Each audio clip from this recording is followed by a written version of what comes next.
Piove dentro al liceo Giorgione, eppure questo sembra l'ultimo dei problemi di una scuola ormai piegata dallo scorrere degli anni. Nella notte è andata in stallo una pompa e uno spogliatoio in un seminterrato è stato completamente allagato dai reflui. Al momento lo abbiamo sopra l'entrata principale e dentro una delle due palestre, la palestra femminile che è la palestra più piccola e gli spogliatoi adiacenti alla palestra sono entrambi allagati.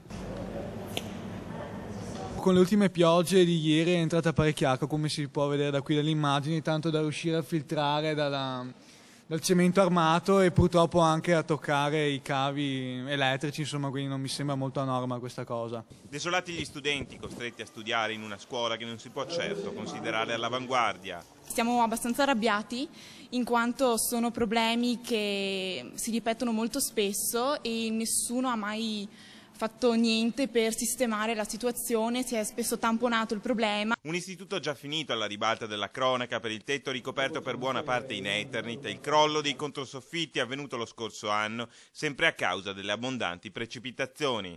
È l'ennesimo problema che capita. So che ci sono problemi tra l'Eternit, vabbè, si sa, ma non lo tolgono. La situazione in questa scuola è da tempo che si vede che cade a pezzi. Ora per il liceo Giorgione sembra esserci una soluzione e uno stanziamento cospicuo da parte della provincia, responsabile dell'edilizia scolastica.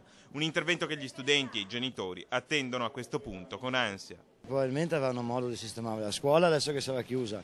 Non lo so, spero. Non è una cosa nuova che succeda qualche inconveniente anche di una certa importanza in questa scuola, perché ho anche due nipoti e una l'anno scorso è crollato letteralmente il soffitto. Quindi probabilmente c'è qualche lavoro da fare.